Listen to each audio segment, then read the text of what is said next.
I wish I could sing. This makes me want to sing. I would love that. I can't sing. We'll have Bella in. I'm pretty sure we're here, and I do this every week. It's so ridiculous that this is what has to happen. I'm scrolling. I'm also prayer filled that we got the part where you said, "I wish I could sing," because that was sort of my favorite. Awesome. Yeah, we're good now. Awesome. And hopefully if that content didn't make it to Face Space, there's this whole song and dance technically that we have to do to get on live, and I think. If we're playing by the rules, you just said, I wish I could sing. That probably got to YouTube. I don't know if it got to Face Space. Awesome. But there's a delay. But we're here now. We're a little early. It's not network television. 11-ish. We'll start saying 11-ish for NateThology. Episode 9, Mother Dickey's in the building. You came in and you're standing there. I'm guessing it was water. Might have been some Tito's. I don't know what you're doing to take the edge off, but you walk in and you point to the chair and the microphone. You're like, am I sitting there? I'm like, yeah, we're going to have you sit there on camera. Yep. You brought pictures. We're going to get to those because these are going to tell part of the story. And I just said to you, I know I had you on. When was the last time? And you hammered out. You were like, it was 12/32 on Tuesday. Like it was the 15th anniversary of the company. Yes. It was COVID. You were home. Yes. So I dragged you all the way in here for this conversation. Yeah. And we're going to do what we've done with everybody. We're going to have you give us the best years of your life. Everything before you met Nate. Like give us the history of Tara before she gets into Dickeyville. And I don't know, let's start. We call it Dickeyland actually at my house. Is that right? Sure. Well, there's the party he used to have at the family compound. True. And they called that something too. Yeah. Yes. I don't know if we'll say it because somebody will strip it out of context, so we probably won't say it. We won't say it. Okay. A lot of great stories from that festival. Anyway, so get us. You growing up, he always talks about when the whole family gets together.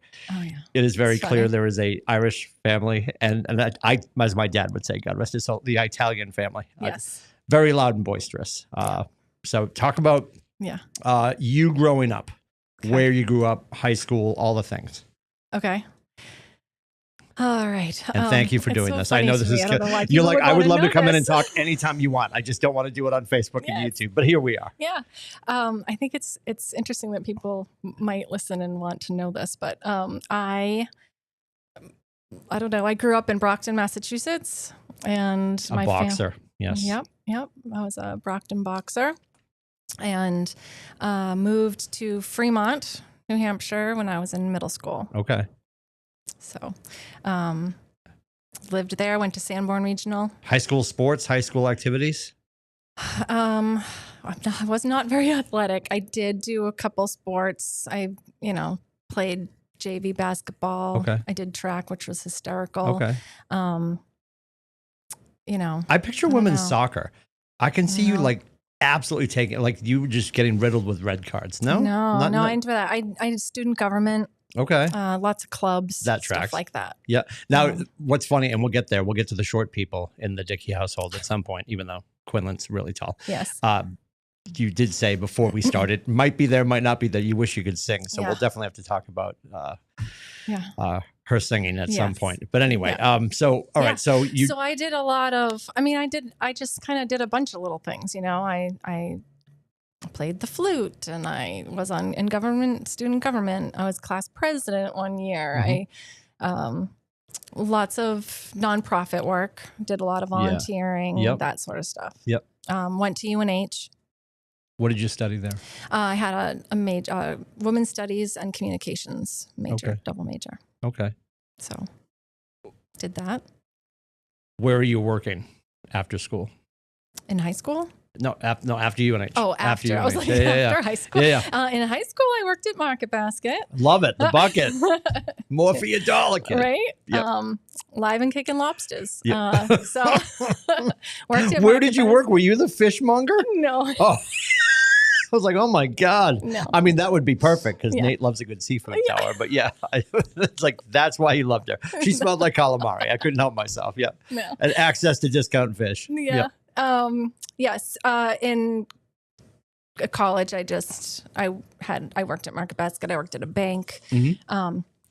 So this, I guess, if we're talking about my connection to Nate while I was in college. I guess we have to. Right, we have to why at some I'm here, point. right? Yeah. I was an intern at WHEB. I was Ann Landau's intern, and I was with the morning show. Yep. So I did that while I was there. Then I graduated, and I worked in Boston for a couple years I sold commercial airtime for television, which is funny because Nate sold commercial airtime at HEB. Yep. Yeah. So I did that for a couple years. And while I was doing that, I met Nate. At the infamous. Yes. So it was my birthday weekend. I was turning 25, and my best friend and I were out in Portsmouth, and we walked by Tequila Jack's, and we looked in, and we saw one of her cousins was sitting there with friends, and one of her other cousins was a waitress there. Mm-hmm. So we were like, oh my gosh, let's go visit our friends. friends. For a cocktaini, why not? Yeah. Sure. And so Nate was one of the friends at the table. So we ended up sitting down, and I met him at Tequila Jack's. We ended up all hanging out all night, drinking Scorpion Bowls, and went dancing. Where did you go dancing? I don't remember where. Where did you go dancing? And does he shimmy or does he actually dance? Like, I've never seen him. I can't. I think it was a lot of like white man's overbite. Yeah. I don't really. And then we ended up back at his friend's house. Okay. His friend's apartment. Yeah. And playing pool, and then they all left, all the guys, and my friend and I stayed because that was her cousin's apartment, and we stayed because I had to stay. Yeah, hanging out there. Yeah. So who got whose number? I mean, I trust he was bold enough. I mean, he does not shy away from it. Yeah. He got my number, and then, a couple days later, called me, and our first date. Lead follow up if you're listening at home. Our first date was at Wildcat at a HEB event. I thought you were going to say York's Wild Kingdom. And I'm like, all right, it's been a good run. Yeah, this is the last episode. Yeah. Okay. So it was the day after St. Patrick's Day. Yeah. So I think he had been at an event. At the very least, he was out on St. Patrick's Day. Sure, of course. And then the next day was an HEB event at Wildcat, and we went skiing and then went to the event after. Yeah, because I know that you were obviously around for the advent of this company. Yes. I always forget whether it was the tail end of radio or when he started in real estate, when you guys tripped over each other. Yeah. So we met in March of 2000. Okay. So he's about to. Well, he's at HEB at that point. He's at HEB. Yeah. Oh yeah. We definitely were at HEB. I would say the following winter too. Yeah. We skied a lot. Yeah. He escapes in like 2002 to go to real estate. Yeah. Okay. So we had a couple of years there, and we did a lot of events, and it was sort of neat when we met because obviously our friends were cousins. And so we started to talk about, like you said, our lives, right? And where we've been and what were we doing, and how long have you been friends with Ted, and how long have you been friends, and we found out, I had known his friend since I was 12 because they were family. So we were at a lot of family events just at different times. So I would be there. I was the early to go, and he would show up the late. A few 4th of July parties we would go to at his friends' grandparents'. But I would leave, and then he would show up. So you had some near misses. We crossed, our paths. Interesting. And then, Anne, at HEB was funny when he told her, "Oh, I met this person, Tara Cavallaro," and Anne was like, "Wait a minute." Oh, I can picture. I should have brought that picture. Yeah, Landau's probably like, picture. "Oh no." Oh no. She was like, I was a stuffed Did she sit Oreo you down cookie. And give you a stern talking to? No, because I hadn't seen her. I hadn't seen Anne in years. Oh, okay. Because I was an intern in college. And she was the salesperson. She was there. Ann Landau. She was Ann Landau. Yes. And so I would, show up. I don't even know if I was there 6 months. Okay. Okay. But I loved everybody there, and I had a great time when I was there. I used to drive the ERZ What van. What window were you in? This has to be. When was I there? That means we were there at the same time. That boggles my brain. Yeah, I never did anything with the ERZ people. Except I drove the ERZ, the little red ERZ van, and I would go to the beach. You were doing beach reports. I didn't do reports. I never got to do the report, but I would You hand weren't. out Oh, you didn't stuff. do the on-air stuff. You were putting the duck foot under the tire. Yeah, and I handed out things. Okay. Oh, street team stuff. Yeah. No beach report stuff. No okay. beach report. I always wanted to do. So your 6 month window is when? I don't remember. I was probably because I a get junior or a senior. So I graduated in 97. So say 96, 97. Oh, we didn't cross paths. Thank you. Okay. Okay. I was like, that'd be crazy if I must have been never ever ran into you if you were there. No, so I don't get to ERZ until March of 98. Okay. We have agents right now. They're like, wow, he's old. Yes. I don't get to 4 years after college graduation. I don't get there until March of 98. Okay. So and then Nathan, and then we move into, we call it the Downing Court Motor Inn. Mm-hmm. It was over in Exeter. It was just this house that happened to be our radio station. Okay. And then we converge with HEB. So we move over to this building. I'm pointing to where the condos are now if people are confused. Yeah. Because the building's gone. God rest her soul. Right. And then, I think I meet Nathan in 99. I think that's when I meet Nate. Okay. So I met him so right we after never that. crossed So we paths. didn't. I didn't realize. I just know I drove the van. So when I was with Anne, We had the Planet Fitness Hummer. I didn't do that. A lot of stuff going on. Little red van. Yep. And a red van. It was a little. Yeah, I got to drive. Okay. It. And then what else? Oh, so This is very funny on my resume. I was like a liaison for Nabisco, and no wonder he liked you. yeah, you know what I was. You've got crab legs, cookies. I dressed as a double stuffed Oreo cookie, and I handed. Is that when he fell in love? Was he honest with you? Those are the pictures I have of Anne and I. Oh, I am an Oreo at Hannaford. That's amazing. Or Shop and Save, I think it was, and I'm handing out Nabisco products. That was one of my jobs. Yeah, the whole branch that became Hannaford that used to be Shop and Save, we had one in Chelmsford, Mass called Alexander's. Okay. Yeah, that was Shop and Save, and then it converges. You were dressed as a double stuffed Oreo. Mm-hmm. I was. Yeah. These are the pictures you have with Anne. Yeah. Is he dating you dressed as a cookie? No, that was in the 90s. God. That was in the 90s. So I meet him in 2000. If I met a girl and she remembered and she was dressed me, as a cookie, that's like instant proposal. Anne remembered me. He came in, he said, I went, however he told her, I don't know. I met this person or whatever. And she's like, I know that name. And she whips out this photo album. Nathan. And Wayne is like, this Dickey. is her in the double Oreo. And so he asked me and I was like, yeah, that's me. I do know Anne. That's really funny. Yeah. So again, we weren't there at the same time, but we ended up knowing a lot of the same people from different areas in our lives. Yep. So met in 2000 in March. And where's the real first date? I mean, Tequila Jack's was the story. Yeah, Wildcat. That was that the real first date? That was our first date, yeah. Okay. We drove up. Wait a minute. Yeah, any chance I get to throw tomatoes at the boss? Work event. Yeah. So I'm going to give him credit. I'm going to ask you again for the jury. When he actually picked you up and he was showered and not in a fleece vest that said HEB and took you to dinner. Yeah. Like not meet me at a work event. Okay. I mean, I appreciate he invited you to that, but like your first date. First date. Damn. Oh, I'm not trying to put you on the spot. I'm just trying to give him credit. I think. Well, I don't know what the first, it was so he picked me up. So I worked in Boston at the time. So he a couple times picked me up at the train station. Okay. In Haverhill. And we went out to dinner once. Okay. And then we went to, what was that restaurant? I want to say it was like in York, where it was like an Italian restaurant.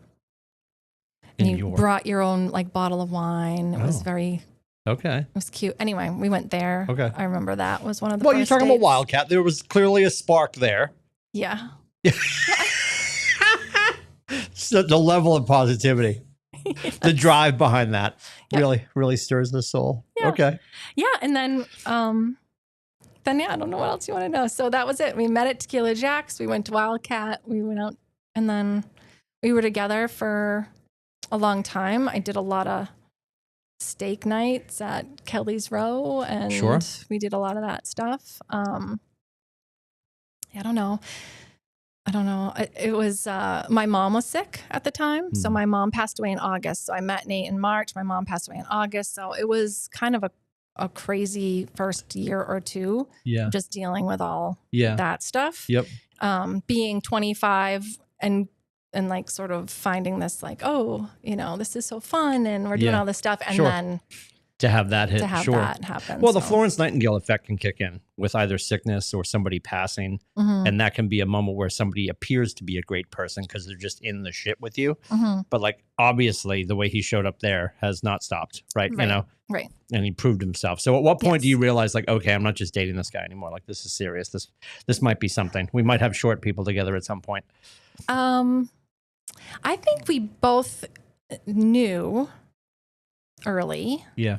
But we just both had a lot that we either wanted to accomplish. Like it was hard to say, we didn't just, in a year. We didn't get married till 2005, the end of 2005. So we were almost together. We were together for 5 years before we were engaged, and then just shy of together for 6 years when we got married. So we just had you gave it ample time to fall apart, and it didn't. Yes, it didn't. He continued to prove himself. Yeah, no, I think we both, I just trying to figure out where I wanted to be, what I wanted to be doing, because I left my job when my mom got sick, and I lived at home, and my sister was in college, and we had to sell the house, we had to do all this stuff, and I had to figure out what my next move would be.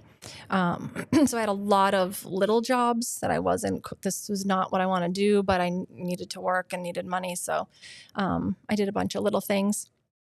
I worked for Kathy Rush for a while. So when he was at Prudential, I was her assistant for, I want to say maybe a year. Okay. Which was a great experience. I learned a lot about real estate at that time, which was good. Because he was selling, and that's when he first left. I remember I always tell the story. We were on the Thomas Layton doing an ERZ cruise with the great Ron Reed, Big Daddy. Yes, or was it the country cruises? No. B95.3. Yeah, oh God, all the stations. That's the only station over there that I didn't make up a name to be on. They're like, you're not gonna be able to pull off country. But of course they put me on oldies. Yes. I was Jack Power. Yes, I remember. I used to do the Power Hour. Jack Power. Hey everybody. Anyway, yes, I remember that. And no, I never changed my voice. Everybody's like, did you have a radio voice? This is my radio voice. Anyway, so yeah, I remember. So yeah, I did all those things, and I worked all over the place in all these little jobs, and then. I want to say, when did we move in together? Maybe 2000. Well, I lived on Court Street with him for a while, and we had a roommate. Is it Brad?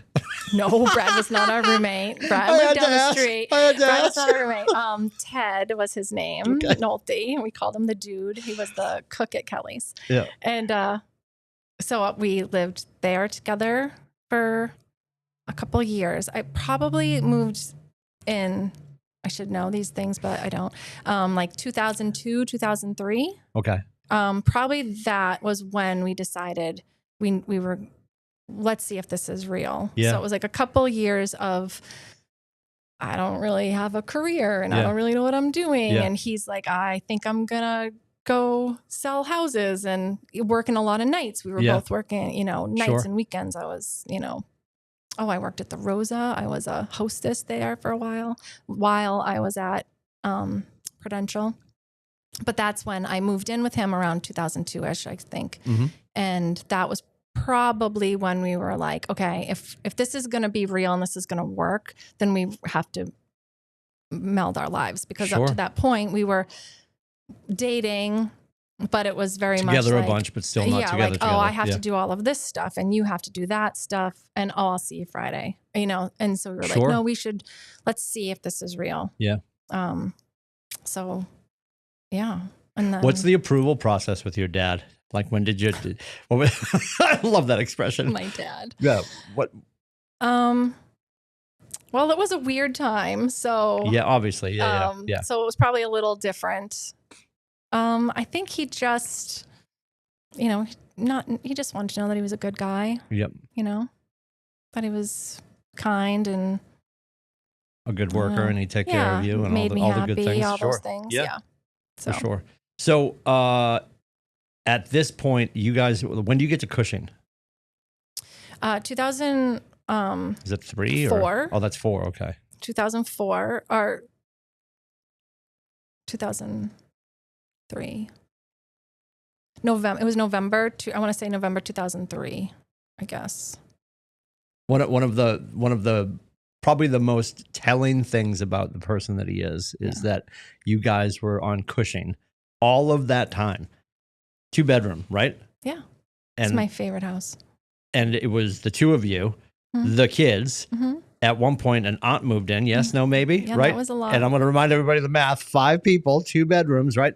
And it was just the way he's always shown up. Like, he's, he has the F-250 now, so he can pull a trailer, so he can put a car in and drive around with his son and his father. Like, there's always a reason behind it, And then you guys finally moved to Chickenboro, but the Cushing house. Yes. I love the Cushing house. So we moved, and from that's Court where this Street. company started. The first meetings, the first board meetings were in that living room, right? In that living room. So we moved from Court Street to Cushing Street, and it was a 2-bedroom. So by that point, I was working for the American Cancer Society. Yeah. So while we were at Court Street, I left Prudential Rush, and I started working for the American Cancer Society, and I was there for 19 years. It's crazy. And then we bought Cushing Street. We moved in. It was just the two of us and Buka, our dog. Yes. And I loved that house. I love that you brought up Buka, because everybody needs to know that he does like pets. He does. He doesn't love when we bring our dogs to the office and they pee on his rugs. Yes. But he does love pets. We did. We had a dog, Buka, and we loved that house. What was great about Cushing Street at the time, you create your family, and our family, all of our friends were so close to us there. Yeah. Some could just walk over, and we just had this open door policy. I mean, I would grocery shop and be like, who likes this? Who likes that? And people were just always there. They were always there for dinner. They were always in the weekends, whatever. And I loved that. Yep. That was really fun. And yes, you're right. So we are in Cushing Street, and John Duffy comes over, and I can picture it clearly. I can't tell you everything that they said, that they talked about, but we sat there on the couch, and John laid it all out. And then we talked about it, and it was scary. Yeah. I mean, it was very scary. Of course it was. So, I mean, at that point, I wanted to get married. I wanted to have kids. I wanted all these things. We were not engaged yet. It was a huge, and he's always been a hard worker. So at that point, I'm working for the American Cancer Society. I have all these events. I'm working nights and weekends. He's selling houses, doing open houses all weekend, selling at night. Like, just was hustling. Busy. Yep. It was really busy. But yeah, so that it all was started in Cushing Street. So speaking of John Duffy, and the wedding, because you have to tell that. I will. Yes, so excited about that. But I'm going to hold up some pictures. We could probably scan these in, because the joke I wanted to make earlier, I'll make it now. You have a picture of your wedding cake. Yes. Which was a gingerbread house. Yes. And I was just going to ask, did you have a gingerbread house because you married a ginger? Was that the reason behind that? Or was it just apropos that you were going to have a gingerbread house? Well, we got married December 30th. So I never even knew this. And you are like, why do we ever have this conversation again? Because somebody learns every time. So there's John Duffy as the officiant at the wedding, which I had no idea until today. I got that new information. That'll be on the quiz later. There's the Duff man, which is a great shot of the two of you. Opened. There's the Keller Williams sign. Yes, of course. We had At it for the gi- sale. That's the wedding cake, the That's my gingerbread wedding house. cake. Yes. And then there's the two of you. I think that's just cutting the cake. Another Yeah. great one of you guys. Yes. Yeah. There we go. Perfect. Awesome. I love that you brought those. Well, I mean, it just kind of shows, how connected the company is to our lives and story, right? Yes. So we're in our first home together, and John Duffy's in our living room, and we're figuring it all out. And then the office is opened on Islington Street. I heard that with the women's Rachel, prison. Yes, when you were talking about that with Rachel. We loved it. We loved it. So yeah, and it was just, I mean, we were always at that office. We did every event at that office. We were really connected to that. We got engaged and got married in December 2005, so it would be our 20th this year. John was there. He was our officiant. Yep. And Keller Williams was our cake. Because why wouldn't it be? Because of course. Yes. Yeah. Now that I think of it, knowing how savvy he is, was it a write-off? Listen, if we put a Keller Williams sign in the front, if you squint, you can see 603-610-8500. Yeah. Yeah. I always make fun of, just because it's cake, this plays perfectly. When we had Nathan Dickey and Associates, which was the name of the team, as he was leaving to go to the cloud, and JV was lead list and I was lead buyer specialist, it was Nathan Dickey and Associates, which sounds like the worst law firm in America, right? And of course, closing gifts. So what does your husband do? He goes to Cutco, and you probably have 9 of these at the house. You know what I'm about to say. He goes to Cutco and he gets cake spreaders, like frosting spreaders, which I love as a fat kid. Frosting spreaders, and all it said was might have said Nate Dickey or Nathan Dickey and Associates, 603-817-1088. Nice. Because he still hadn't pulled his number off. Yeah. And it said, please spread the word, because it was a frosting spreader. Sure. And I bet somebody's going to make a cake this weekend, or they're going to use it to carve a pumpkin or something. But yeah. I always thought that was one of the funniest things. Yes. I know. Yes. Always thinking. He was young. Always thinking. Young. So you're having those first meetings. You've got people coming into the living room, having conversations. He's trying to get, and I always get the math jammed up. I think he had a promise of 31 people showing up on day one. Okay. Way back in 2004. And I think we got 19 people to show up on day one. Yeah. I was going to say 15. Great conversion. If we're running our math, he had great conversion. People had to be, because I remember I tell the story all the time. Like, he escapes. I'm still doing radio. He comes back to visit. And this is when he's with Kathy Rush. And he's in a suit, a 3-piece suit that day. That's why I named him Mayor McCheese. That's why there's one over your shoulder. Yep. And then, and we had that conversation. And he was always the agent that I knew and loved and trusted. And then he calls and he's like, hey, I opened a Keller Williams. And I just like, why are we opening a paint store? I was so confused by it. So that had to be one of the biggest hurdles while you're sitting there with him and, of course, Duffy and whoever else is sitting there willing to listen. Like, what in the hell is this thing? Like, it's not Remax. It's not eventually 21 and all of our friends with all the different brands. Yeah. What was the biggest challenge that you remember sitting there? Because you were probably listening harder than anybody, because you're sitting next to the guy that's about to empty his piggy bank and open this fiasco and be like, we're doing this. What were the biggest pushbacks from some of the top performers that he was inviting to come play when they heard Keller Williams or come play with me? Or what were their issues, or what was my issue? Sure, start there. I don't know. Yeah, you're employee number one. Right? I don't know what their concerns were. If it was the name, I have no idea.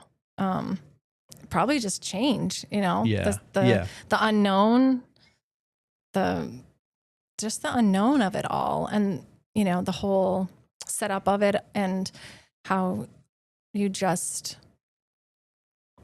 It's your own, it's yours. It's your business. You can make what you can make. And if you really grind, like, this can be amazing for you, right? Like, hearing the stories of the people that have been on. Sure. It's, like how it's like, can be life-changing. In that moment, I was like, I don't know, just afraid, really. Oh, you did. I mean, I'm sure you definitely, you probably both afraid. Were sitting there staring at the ceiling some nights in bed, like, what are we doing? Well, I worked for the American Cancer Society, nonprofit. I didn't make a ton of money. Yeah. And it was like, this was all our money. This is like, what we this got. was it. And we were all in. So I hope it works. Yeah. I think that's probably another misconception. I think when people see somebody, when they've gotten to where they've gotten to after they've worked really hard. Yes. I used to joke, his old desk is now my desk in my Meredith office. Mm-hmm. And, you know, behind you is the credenza. And I'm like, I know people walk in and think he just has his feet up and that's full of like comic books and animal crackers. Like he's been busting his ass. So when you know, and let's skate back a little bit. When you first meet him and he's going from, you know, car sales, which was John Wall. And I know you don't know him yet, but like at his John Wall days to the radio days to the real estate days, what was the evolution? Like I know he was just like radio is going to burn to the ground. And there'll be nobody left, and he felt tapped out there. I get that. Yeah. The move for the real estate. What's been like the driving factor with him? Like you've been next to him, and he said, "Hold my beer" to you a million times as his wife. Like there's got to be a bit of an eye roll, but you know that he's gonna get it. Roll my eyes. Never.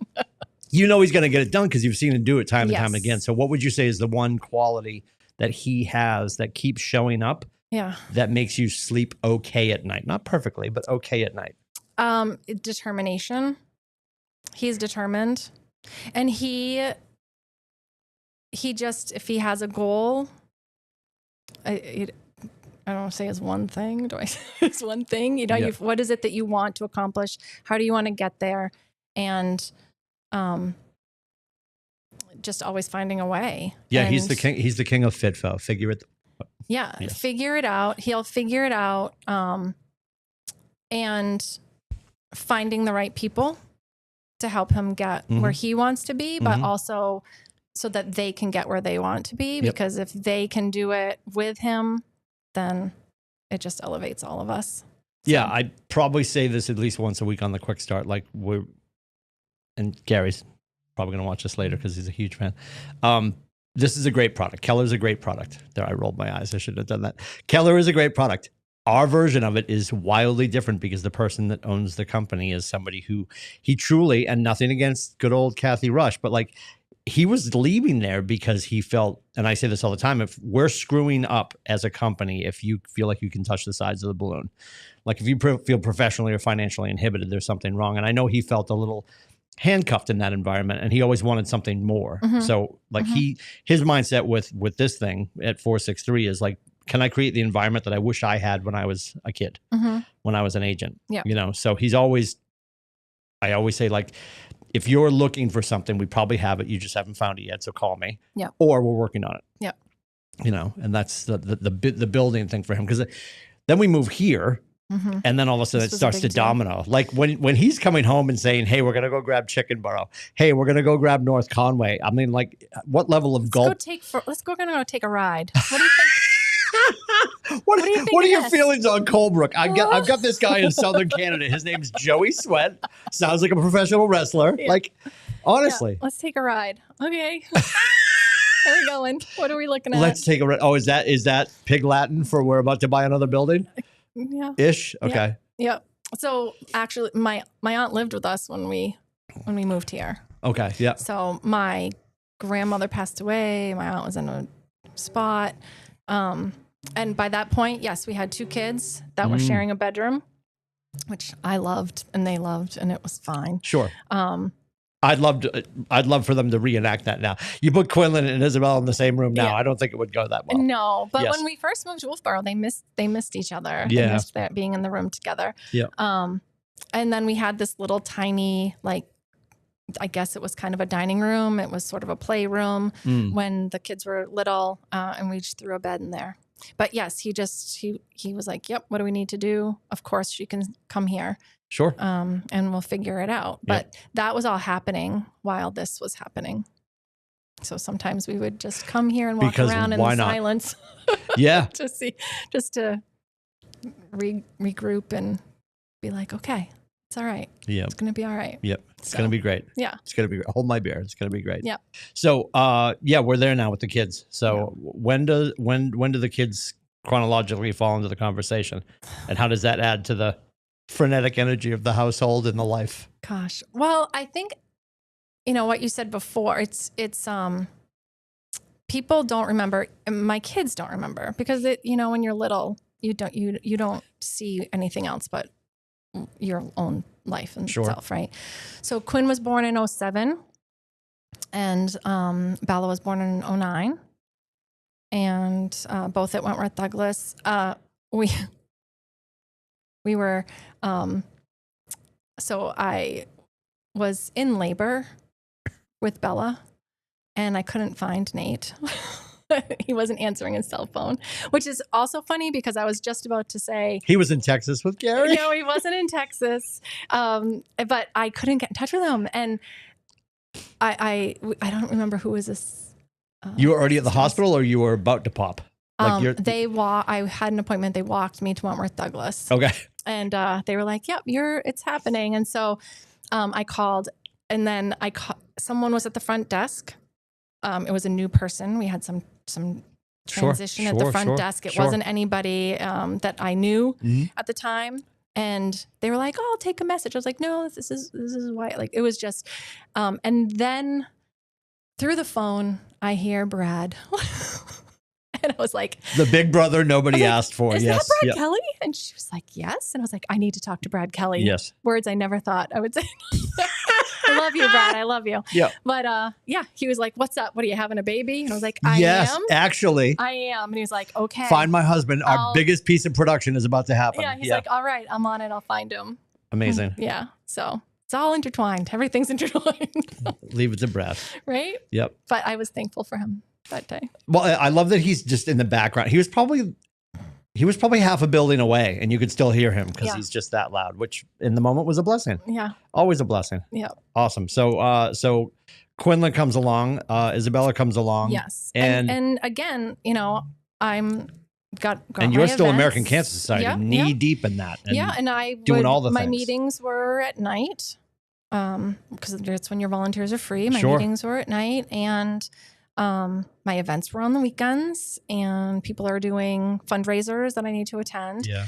And Nate is selling. He's still selling. He's still out nights. He's still busy weekends. I mean, that's the part I was going to say. Like, the kids don't remember, right? Which is fine. It's great. They know Dad's it was their normal. It was their normal, and they were little. Yep. And he always obviously made time, but as they got older and got into things, scheduling was a lot. Like, I think back, like, He's great with his calendar. There, we said it. It's on record. Yes. Well, yes. Some of the coolest things I remember is going down the hallway. Doesn't necessarily need to be Friday, but end of business, walking down the hallway, walking into his suite, and he's coming out, and he says to Susanna, "What do I have tomorrow?" And she's like, "Your wife." Because you would call her to book him. Well, I was going to say, like, I could go down through, and I have my favorites. But yes, I mean, just the Susanna and I spent a lot of time on the phone because, even Jen at one point, and you're just, I'm just like, I have all of this, and they've got babysitters, and I've got this set up, and he's got that. Like, it was just this huge, just trying to move everything around. So when I first got here, JV was in the chair, and JV will tell you she was only in the chair because she was dumb enough to pick up the phone, because she was in there talking to him, and he's like, "Can you grab that?" And then that just sort of turned into, "Well, I'll just work here if the phone rings to help him," and then that melted into help Tara. Yep. So those years were busy. They were really busy. Sure. They were hard. They're still busy. It's just, it's not as hard for me anymore because my kids are big and can do their own thing. But when they were little, it was a lot between the travel and the selling and the meetings and It's so funny when we talk about lead generation. By the way, next Thursday in Meredith Business Planning Clinic, when we talk about lead generation and the lead generation model, we talk about marketing and prospecting. Prospecting takes more of your time. Marketing takes more of your money. And you just made such a great example of that. Earlier, my kids needed more of my time. Now they need more of my money. Like, they're not consuming your schedule anymore. Right. They're just more expensive. Yeah, that's true. Yep. Very much so. Very much so. So, Quinlan's off to school, and he's been gone. Like, you guys got the warm up because he was at Freiburg for all 4 years. 3 years. Did he do 3? Okay. He went to Freiburg for 3 years. Yeah. He asked to go for 4. I asked him to give me 1 year. of high school at home. Because At home, so you could. It's like, I just can't. You're, Sure. young. So he tried it one year, but it was all about the skiing. Yeah, sure. He needed more of a ski school. Yeah. And so, yes, he went to Freiburg Academy for 3 years. So him going off to Colby Sawyer now is just like, this is just year 4 or 5 of college at this point. All of our friends, and I felt for them. Their kids were graduating and moving out and moving on, and I understood what they were going through, but I did not go through that last year. Sure. Yeah. I think we made, bringing Aiden out to Illinois, I think we made that whole scenario of the first year drop off. We thought it was going to be worse than it was. It was still terrible, but we thought it was going to be worse than it was. Up. Yeah. And I love what Nate said this past, as he was leaving for Colby Sawyer. He's like, well, the benefit is this is less expensive. That's true. That's true. We're saving money. College was less than high school. Yeah. Yep. Yeah, well, because there was also. But Freiburg put him in a great position because that's his absolute passion. I mean, I know he's a stick on the golf course, but he's a demon on the slopes, right? Yeah. So yeah, that's and he's awesome. very happy. We actually got him longer this year than we have the past few years because he was going back for golf. Yeah. Mid-August. Yeah. And this year we didn't drop him off till September 5th. Yeah. So we were all kind of like, Yeah, he's just skiing at Colby, right? Yes, they don't have a golf team. So. Okay. Well, that helps. You're like, yes. Yep. He doesn't have to leave that early. Fantastic. Yep. Yeah. So he's skiing. He leaves actually November 21st for Colorado. Awesome. With the team. Awesome. And then hopefully competing this year. So yes, fantastic. He's off doing that. And Bella is a junior. Just got her license. She's off driving around. Ridiculous that she's a junior. Yep. Come see Cinderella. I was just going to say, so you jokingly, as we were getting started, whether it made the microfiche or not, you were like, I wish I could sing. She's got a phenomenal voice. She does. Her desire for after high school is to go do, is she heading to Boston, Emerson, or? No. Well, I don't know if she's going to Boston. Okay. She wants to go away. But she wants to go into performance arts, yes? No. No. She doesn't. I know. She wants a school. Nate always joked that if one of them comes and takes the keys, it would be her. Absolutely. And when she was tiny, he would send her down the hallway with a pink piece of paper. Yes. Go find Timmy. That was the running joke. Yeah. Well, it's funny. She's going to give me my pink slip. They've changed over the years the way that they, I think Quinn looks a little bit more like me now, but we have pictures of Quinn young. He's a spitting image of Nathan, Nate's mom's side of the family. It's amazing. Yeah. Bella's a little bit of a chameleon, and depending on which family she's with, she kind of morphs. She does. She looks like she could be Zephin's sister, my nephew's on Nate's side sister, but then she also looks very much like my cousin. So she's interesting. But personality wise, Quinn is a little bit more me, and Bella is Nate. Sure. Yeah. Yep. Yep. Yeah. Quinn's pretty chill. Yeah. He's chill. He likes, not that you can definitely become unchill. I know that. No, I can if I'm comfortable and I'm, I'm older now, so I have learned how to do these, function in these situations, but they're not my favorite, I'm aware. Except being with you, Tim, is my favorite. Thank you for throwing that in. There's a crisp $30 bill coming your way. Yeah. That's more Quinn. And Bella would be like, let me tell you my life. Yeah. When I reached out to you to do NateThology this round, you were like, oh, I thought I ducked it. And I'm like, it's his 50th. The company's 21. You're like, I know. You're surviving. We're doing okay. Yes. We're doing all right. So, so you get to the point with what gets you to the point where American Cancer Society takes a back seat in your life. And we're so grateful because one of the coolest things that people don't know is we got your talent on board in a full-time-ish capacity to make sure that the golf thing launched for us. So you really did. You took the date over at the Outlook and basically said, I used to do the thing for the Cancer Society. We're going to make it the KWCLM Classic now. Yeah. Sure. Yeah. But what was the tipping point behind that? You stepping away? Well, Nate's travel was picking up more and more. Sure. So he was gone a lot, and a lot, like at least a few days a week, Yeah. or every other week he was gone Yep. for like 4 days. I mean, it was a lot. He was gone. How's your relationship with Gary Keller? Never met him. That's bonkers. Have you ever been in the room with him? No. Oh, I feel like you'd throat kick him.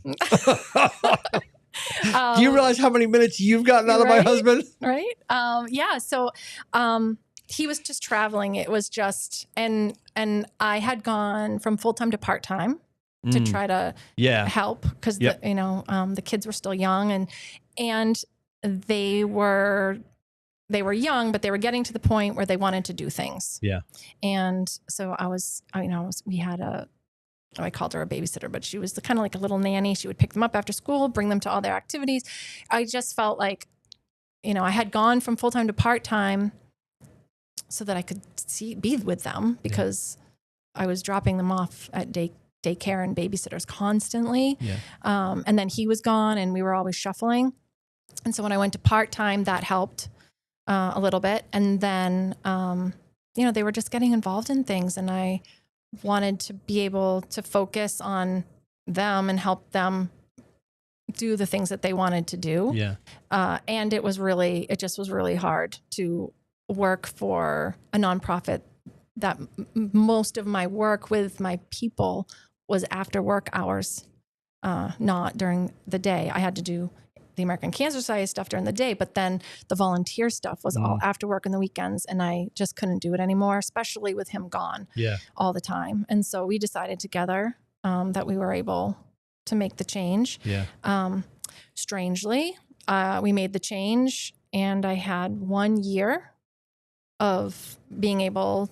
I did the golf tournament, and I was like, I can do that. I'll just, do this for a little bit. And we had great 12 months, and then COVID hit. And then fortunately I was home. So my kids were home for a year and a half, and I did schoolwork with them. But I'm so thankful that I was able, because I don't know how people did it. I mean, I know you do what you have to do. Sure. But that's all I just kept thinking. Because the office was closed. So Nate was home, which was weird because he had just been gone so much, and he was home, but he was in our basement. We didn't see him. He would go down in the basement, and we joked that we actually saw him less, and he was in our house. Yeah. Yep. Because it was just a constant setup of this, talking to people. So we would like, Bella, bring daddy lunch. Yeah. And she'd run down with lunch. And but I'm so thankful that I had the opportunity at that time to be home with the kids, and especially not knowing at the time that 1 year later Quinn would be at Freiburg. Right. So one of the things that I think a lot of people who are Keller agents or part of the Keller ecosystem struggle with, and Gary's made mention of this, is we go to these events and we get back, and sometimes we don't bring our partner or our spouse with us on the journey. I know it's been different for you. One of the cool things he does as a dad is anytime we're anywhere and somebody has a book, he will always go up and get one for him. And then he gets a signed copy for each of the kids. Yep. So I can only imagine their physical library has to be pretty immense at this point. What would you say? Like there's the old adage of, there's two kids and a parent, and the parent is whoever they are. I think in the analogy is like he's a raging gambler and he's always at the track. And later they fight. Not Nate. Everybody's like, "Whoa! I didn't know we love the ponies." Took a turn. He's always in the brook. No, we're not taking a turn. Bear with me. And then you go find the two sons later, and one of them has built this massive thing, and one of them is raging at the track. And you ask both sons, "Why did you make the choices you made?" Because I watched my father. So I think for Isabella and Quinlan, if you ask them that question, like your desires to do what you want to do or where you are right now, how much of that has been affected by what you've seen your parents do? Like, what do you think is the thing that you glean as his wife and maybe the kids get, that's the most predominant thing when he gets home, how he shows up when he gets home? I don't know. I don't know if they've gotten to that point in their lives where they're reflecting on he's just dad. Like he's just dad right now, maybe. Sure. She didn't get her singing voice. We know that. I mean, I love him to death, but yeah. She did not. I don't know where that came from. No idea. Nobody in the family anywhere yet? You can't point to anybody and blame that on anybody, huh? Interesting. Yeah. Huh. Yeah. All right. I don't know.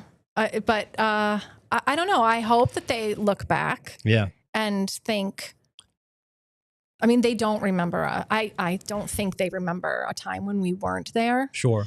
So I hope that they know that we made them a priority, that we were always on the side of the mountain, that we're at every show. If they have an idea and it's something that they want, we help them work through what steps they can take to get there. Yeah. I don't know.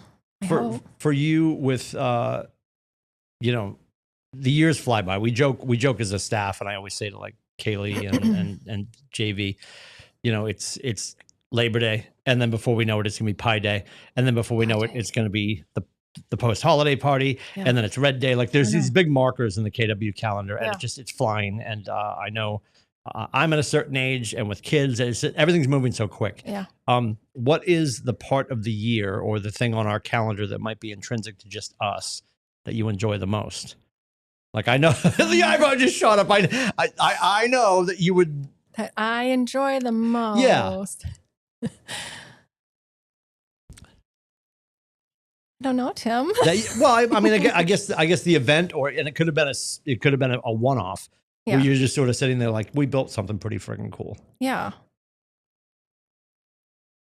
I don't know. I think that it's important to have all of those markers.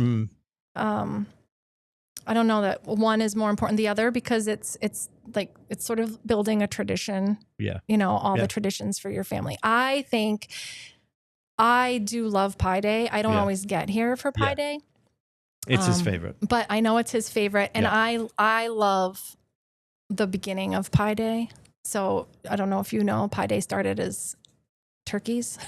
Do you know this? Well, no, because I got here in 2010, so I wasn't here for that. So Nate, and I'm telling this, he should tell his own story, but when he was super young, he worked for the car dealership, and someone gave him a turkey at the night before Thanksgiving or something, and he thought that was like, this is amazing, like to think of your people and to give him a turkey.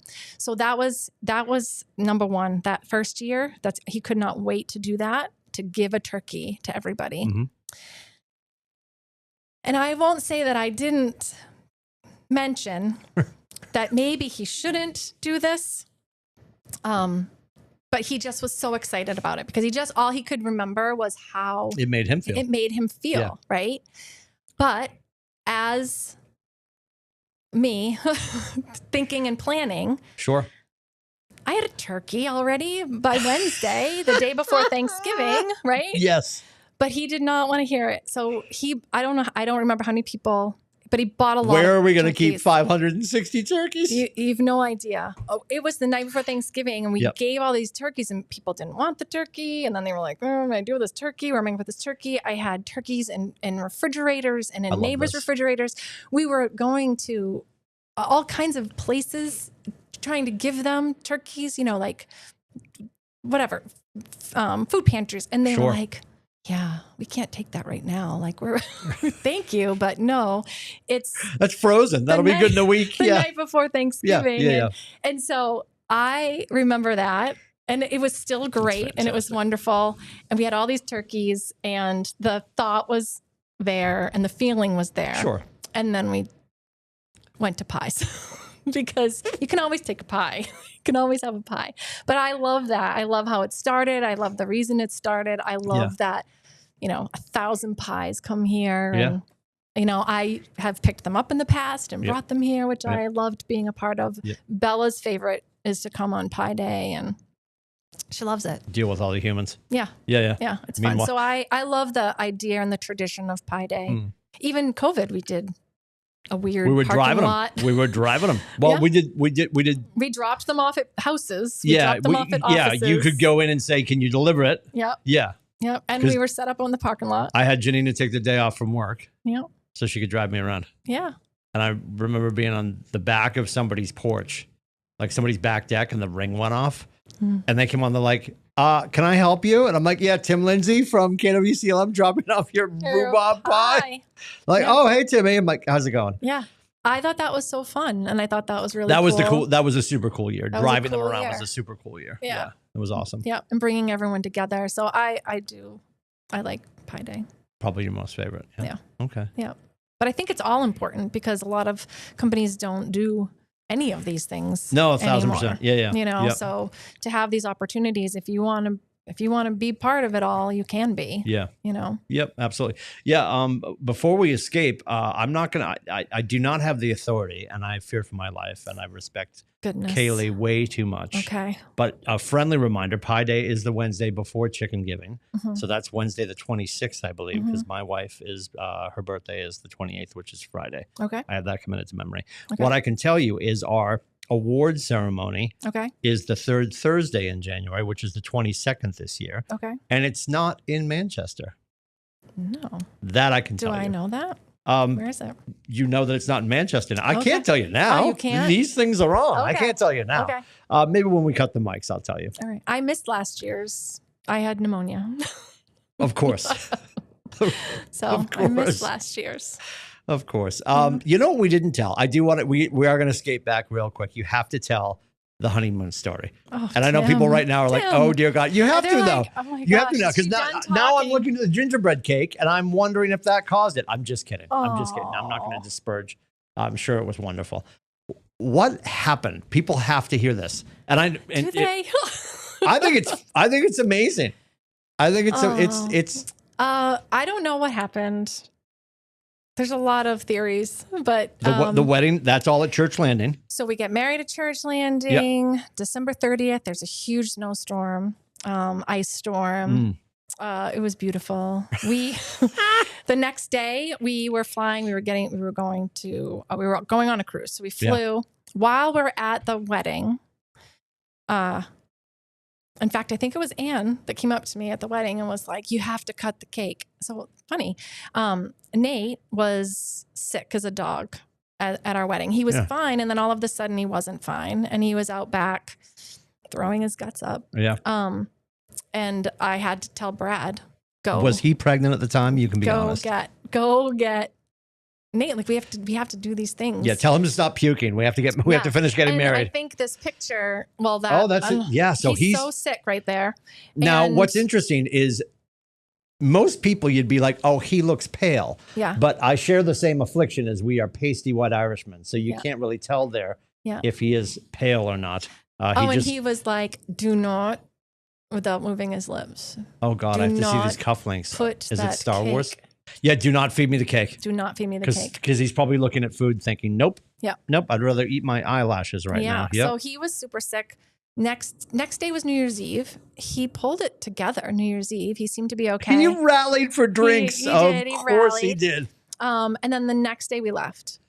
Come to find out, a bunch of people at our wedding got sick. They ended up with some sort of neurovirus or something. So we thought that was it. But we got on the cruise ship and he was not okay. And he's like, "I'm just going to run to the infirmary or whatever." And the first time anyone ever called me Mrs. Dickey was the infirmary. They called me and I answered and they were like, "Is this Mrs. Dickey?" I was like, "Yes." You're like, I guess my license doesn't say it, but yeah, but I am. And they were like, "We have your husband." And I have a picture somewhere. He's hooked Not up good. to an IV. Oh no. Yeah. So Did you guys get dropped off at the next port of call or did you meander all the way back? We made it through we made it through 2 days and then we flew direct from Barbados home Yeah, I in a remember snowstorm. you told me that you guys called it quits at some point because it just didn't make sense. Couple days in, flew home from Barbados, got home, and Matt and Courtney Stano were at my house. They had shoveled. They didn't know we were coming home, but they had shoveled for us, shoveled the walkway in. But they were like in my house watching TV, having dinner. And we pulled up. And they were like, "What are you doing here?" And so we spent the rest of his honeymoon in and out of the hospital. Oh, no. Yeah. Did he ever make it up to you? The next Have year, you gone on any trips since then? Yes, lots of trips. Yes. We've done lots of things. We did our makeup honeymoon was the following year. We went to New York for a few days. And then, yes, we've done many trips since. At what point that you're dating, and this probably happened early because you're both fanatics, when do you both realize you have the Disney affliction? Oh, he didn't know he had it. I made him go. He didn't know he had it. Oh, okay. Yeah, I made him go. Our He had the first- underpinnings, and you Yeah. just yes, okay. Yeah, I was He had like, the proclivity. what do you want to do? Let's go to Disney. He was like, why would we do that? I love this. Yeah. You've never shared this with me. Yeah, he was like, I remember you telling me that you dragged it out of him, but like I love that he said that. Yeah, we went the first time, and he had a great time and loved it. And from that moment on. Yeah, I mean, I would agree. It's funny because you'll hear people that aren't Disney people. I ride the fence. People that aren't Disney people that are just like, why, if you're an adult, would you go to Disney? Yet every time I talk to an adult couple like yourself, I know that the Food and Wine Festival, like going without the short people is the best way to do Disney. Most people would argue. We just did 2 days alone. It was quick. Yep. But it was fun. We did Food and Wine. You do the rides you want to do, or you don't. Super chill. You have some chill. food, you have some drinks, you walk around, you see a show, whatever you want to do. Flower and garden show, same thing. Yeah. Do that. Do you think it melted off onto Quinn or Bella? Oh, they love it. They do. Okay. They both love it. Okay. Yeah, they would never turn down a trip. Well, okay. So then they have their families. Do you think they're dragging their families to Disney? Do you think it runs that deep? Yes. Okay. Yeah. Yeah. I do, because Quinn has his favorites. He's just different than Bella. He loves the rides. Yeah. He loves Star Wars. Sure. So he's more of the rides. Bella has in the past few years turned to the rides. Up until that point, she was Disney princess. Character. Yes. Character. We had to do all the character dinings, the first time. All the character dinings. Oh my and those were a gosh. pain in the ass. I And this could be a cottage industry for you. Yeah. Like he always says, he's pimping you out constantly. He's like, oh, if you're going to Disney, just call my wife. That's my She'll set it up for you. favorite thing. And I know that's your genius zone and you love it. It's my favorite We're not thing. going to give your cell phone out though, but No, like, please yes. don't. But if someone wants to get in touch with me and they want to go to Disney, I'm happy to share Dickey at kw.com. I have spreadsheets and so dorked out because it is a fiasco though. Like Brad's the same way. Brad's like, oh, you're 9 months out and you have to book dinner whenever the window opens or you're not. It's the most fun. I have more fun almost booking, like planning it all than the anticipation of it all. But the kids really like that too. And Nate, he's evolved over the years of like, yes, Food and Wine and then the kids. And the first time it was the second time we brought Bella. The first time she was only 1. The second time we, like when people say don't bring your babies, I was pregnant with Bella and Quinn was 1. Her first trip, she's in utero. Yes, and it was one of the best trips we ever loved did. It. Yeah, she loved it. Quinn loved it. She was 3, and that was her second time going. Yeah, She was 3, and she was all about Tinkerbell and Rapunzel, and she had her little Tinkerbell wings. And this is a Nate story. So, and he was like, "Really? We're gonna wait in this line for Tinkerbell?" I was like, "She's wearing her wings. Yes, Dad. Yes, we are here for Tinkerbell." Yeah. And he was like, "Oh, so we were, there's all these lines, all these people, and we're waiting in line." And we get to Tinkerbell, and I have some of these pictures are blown up, and there's little Bella, 3-year-old Bella, and Tinkerbell is like, oh, "Show me your wings." And and Bella's like showing her wings, and I turn around, and Nate is eyes filled, like ready to cry, and just is like, she can meet anyone she wants. We can wait in any line she wants, And it's like all of a sudden he was like, okay, this is the moment. Like it's not about the other stuff. It's about this moment. Yeah, the moment, right? Yeah. So when do you guys go next? I don't know. I don't have a trip booked. Oh, that's crazy talk. Really? I know. Interesting. It's hard with their schedules. Yeah, understood. Well, not just the two of you now. It's hard with his schedule. Yeah. Well, no, I didn't notice. Yeah, it's hard. Yeah, we have to air tag him or chip him. One or the other. Just where's Nat? Where's Nate? Where's Nate? Where is he? So thank you for hanging out, kiddo. Oh, thanks, Tim. It's been my pleasure. So maybe when he's 55 and we're 26. Oh, I'm just grief. kidding. I'm just kidding. The Tara Dickey. If you do want some help with Disney, you can do Tara Dickey or T Dickey. It's T-Dickey at kw.com. How many times do you think collectively you've been to Disney? Oh gosh, Tim. Honestly. Just because I know we've got, you're an offender, Brad's an offender, the great help me. Oh my God, I'm drawing a blank on his name. He has more lightsabers than anyone should have. And I'm completely, it just escaped me, totally escaped me. It'll come to me. It'll come to me. Ooh, Everything he wears is Disney all the time. I'm friends with him. He's one of our agents, and it's just Okay. it's totally the name was right there, and it just I should be friends with him. it just oh God, are you kidding me? Are you kidding? Absolutely. Who is it? Yeah, I'm yeah. We'll throw it in the show notes because I'm blanking. I'm scrambling right now. I can see his face, and it's gone. Okay. It's gone. All right. Yep. All right. All right. No, but how many trips total? My gosh. I mean, 20s, 50s, 100s. With my family, like the kids and Nate. Yeah.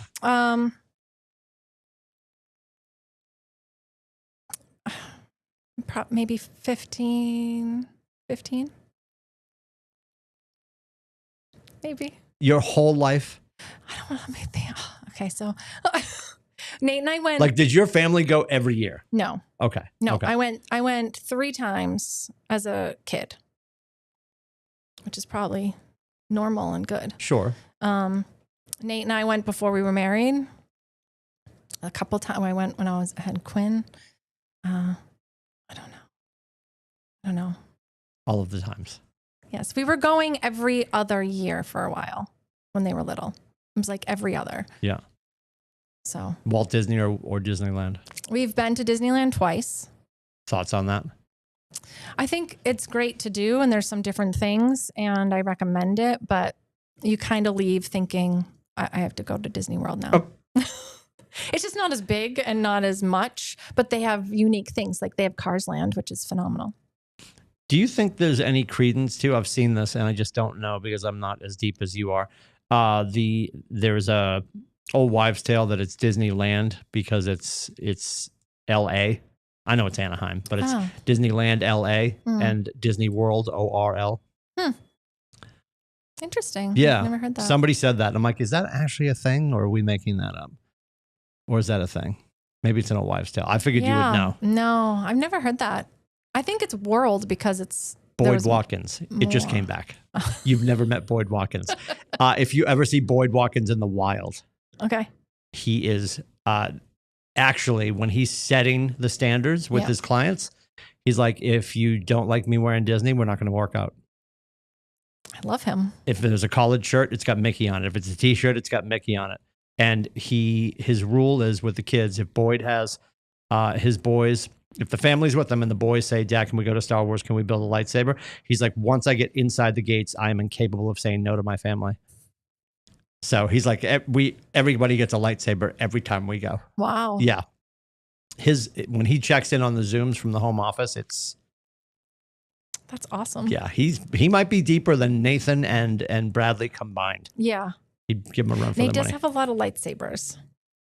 Nate does? He has a few. Yeah. Oh, I guarantee Boyd's got. I'm sure he has more because we don't do it all the time. But he loves Halloween when we used to trick or treat. Yeah, he's not dressed up today. No. I figured he'd be walking around with something on. I know. I mean, maybe he's going to throw it on later. I don't know, but I don't know. He'll have his lightsaber tonight out while the kids are trick or treating. Answering the door. Of course he will. It's his favorite. Of course. Tara Dickey, thank you so much for hanging out. You're the greatest. Can't thank you enough because if you don't let him come out and play with us, we don't get to do this thing. So, and I know it's a challenge dealing with him and all of us. That's the attach. Like it's him and the rest of us. But that's it. We're back next week. We've got the Mark Zoller coming for episode 10. Which is unbelievable. And we're going to run this out. We're doing NateThology through the end of the year, and then we're switching back to Coffee with a Capper. But we'll be interviewing people every Friday at 11 o'clock-ish, because it's not network television. It's 11 o'clock-ish, and it's 12:02. So we did, I'm looking up, we did 1 hour and 8 minutes. Wow. You did such a great job. See you, kiddo. Bye.